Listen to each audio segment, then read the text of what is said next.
Of course, we all read Economist and those kind of Western papers, and they try to tell a story about China. But with your experience, what would you say? What we have to really understand about China, and what should we focus on in the next coming years, decades? There's no danger that any European will understand too much about China. So when I meet young European friends who ask me for advice, I say, go to China. Find any and every reason to go to China at least once a year. I say it will be good for you, and there's no danger that you will learn too much.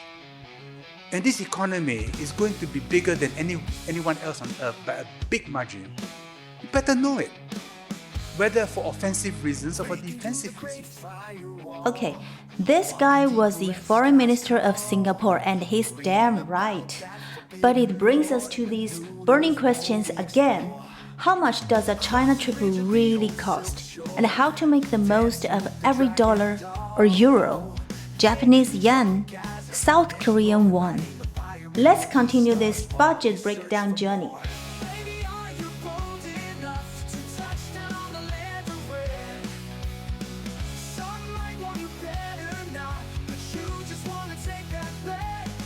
Before we dive into it, I'd like to put the part 1 video link here, just in case you want to take a look.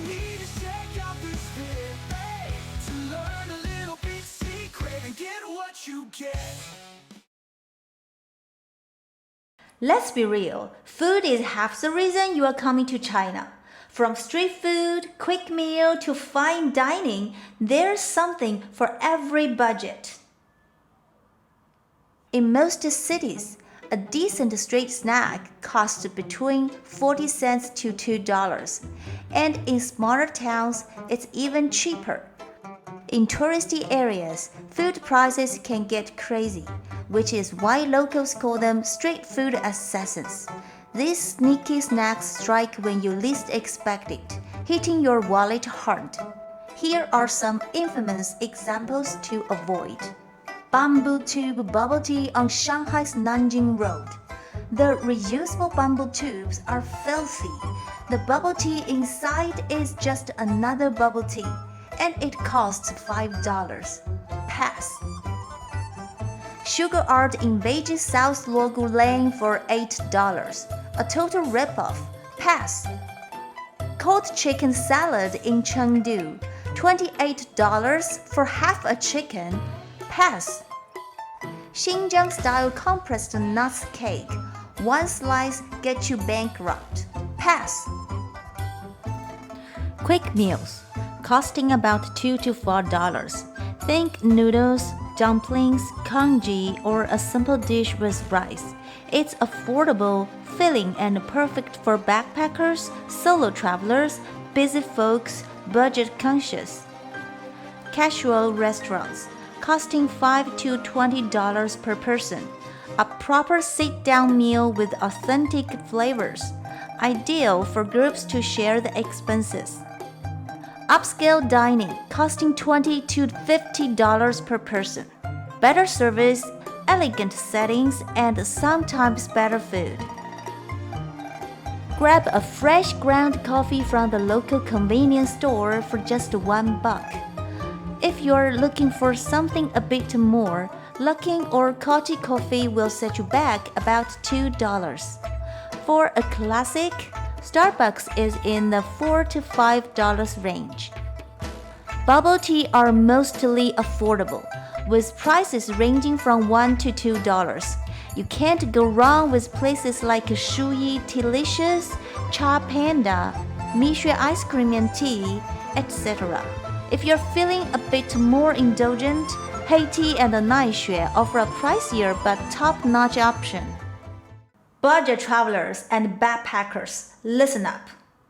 If you're aiming to keep your daily food cost under $10, then you should avoid touristy areas, stick to food stalls and cheap eateries near neighborhoods and local markets. Where the local eat, you eat. Use WeChat mini apps like Dianping or Meituan to find the top-rated restaurants with the clearly displayed price per head tags. And don't forget to snag those coupons while you're at it. I'll dive deeper into must-eats and best buys in future videos. Maybe I'll even uncover China's largest underground intelligence network, the Shaxian Galaxies, and the top secret agent base, the Lanzhou hand-pulled noodle shops. Please subscribe so you won't miss.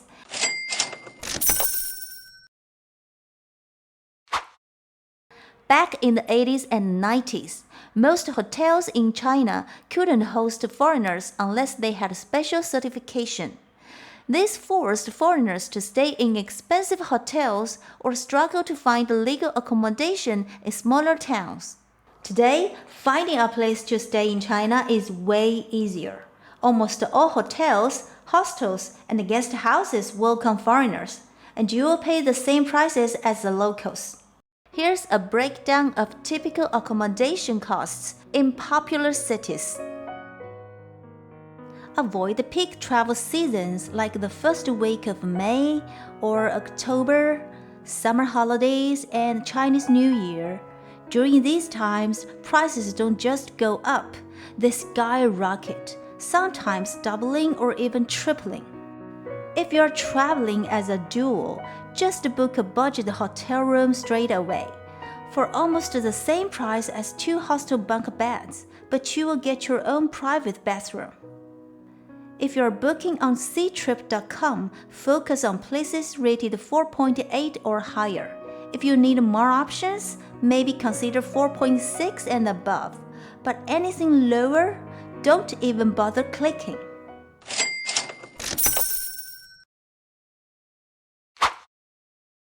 China is home to 59 World Heritage Sites. Natural heritage sites far from town are usually expensive. And please be prepared for additional costs such as shuttle buses or cable cars within large attractions. However, spots like Yangshuo's karst landscapes, the Kekeshili Nature Reserve, and the 3 Parallel Rivers area are free. All you gotta do is figure out how to get there. You need to pay for most of the cultural highlights such as the Forbidden City, Terracotta Warriors, Suzhou Gardens, Mogao Grotto, Wudang Mountains, and Potala Palace, etc. But you always got some free entries in spots like the West Lake, Lijiang Ancient Town, Macau Historic City Center, etc. Most museums in China are free with advance booking. Don't miss these must-visits. The National Museum of China in Beijing, Shanxi History Museum in Xi'an, Shanghai Museum, Nanjing Museum, the first museum in China. If you're into theater or drama, check out these. Immersive Theater, Sleep No More in Shanghai. Suzhou Cultural Gems, Suzhou Pingtan.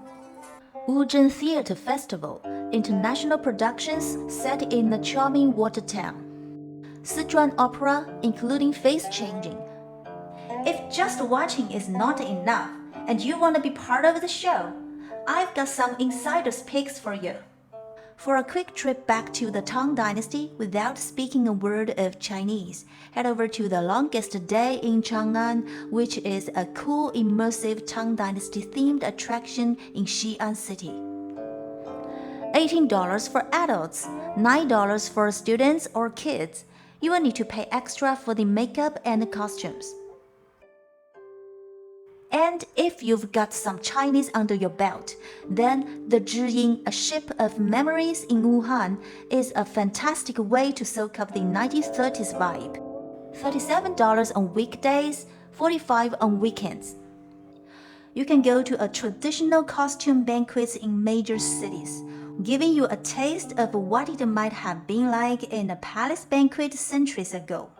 For my extreme budget backpackers out there, focus on free sites, explore local communities, and embrace those unique experiences that come with interacting with locals. A little thick skin goes a long way. Want to channel your inner Zen? Retreat to a serene temple and sign up for a meditation camp. It could be dirt cheap or even free if you're lucky. Already a skilled rock climber? Rock climbing in Guangxi province is super affordable. November to December is prime climbing season and the low season for regular tourists, which means rock bottom prices on accommodation.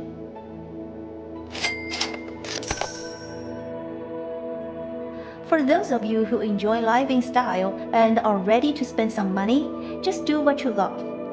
Sign up for cool guided day tours, think foodie walks, city cycling, or traditional calligraphy workshop. Head to the Shaolin Temple for some Kung Fu moves, or visit Wuda Mountain to master the art of Tai Chi. And for winter thrill seekers, how about skiing in northern Xinjiang, the birthplace of skiing itself? For my value-conscious buddies in the middle, the secret is balance. Mix in free experiences with paid attractions and get the best of the both worlds. Alright, we've reached the final chapter, to buy or not to buy. That is the question. Personally, I rarely shop while traveling. When I'm abroad, 90% of the souvenirs I find are made in China. And when I'm traveling in China, I don't shop either, because most of the stuff are straight out of Yiwu International Trade City, nicknamed the World's Supermarket. And they're just cheesy, generic items. Here's my pro tips on what's actually worth your yuan. Tea prices range from cheap to are you kidding me? Learn about tea first and buy where locals shop. Huaqiangbei Street, the largest electronic product distribution center in Asia. You will find tons of stylish, dirt cheap phone accessories here, but remember to skip the first couple of floors for better deals upstairs. And avoid expensive gadgets. If you're looking for some cool gear from Xiaomi, Huawei, or DJI, head on over to their official flagship stores. Super fakes. Skip the fake markets like the one under Shanghai Science and Technology Museum. This spot is overpriced and only target foreigners. Buying knockoffs in China is an illegal art. Do your homework first, please. The highest quality replicas like the fake designers' handbags should be made by the same factories that supply high-end brands with identical details, stitching, leather, color, and packaging. You need insider access to find the $300 to $500 top-tier knockoffs that even Anna Wintour couldn't spot. Listen, I'm not suggesting you to break any law or take advantage of the LVMH group or yeah. But maybe it's a good idea to keep your original items in the safe and wear the replicas out on the town. This is the final daily budget for you. And please remember that tipping is not really a thing in China at all, so you don't need to tip anyone or you don't have to feel guilty about it. Dear comrades, that's your China trip budget breakdown today. Come and see for yourself. It might make a dent in your wallet, but the experience and insights you will gain, absolutely priceless. Got any questions? Drop them in the comments. I'd love to help. And don't forget to like and subscribe. I'm Lay, your e-guide to all things China. 再见。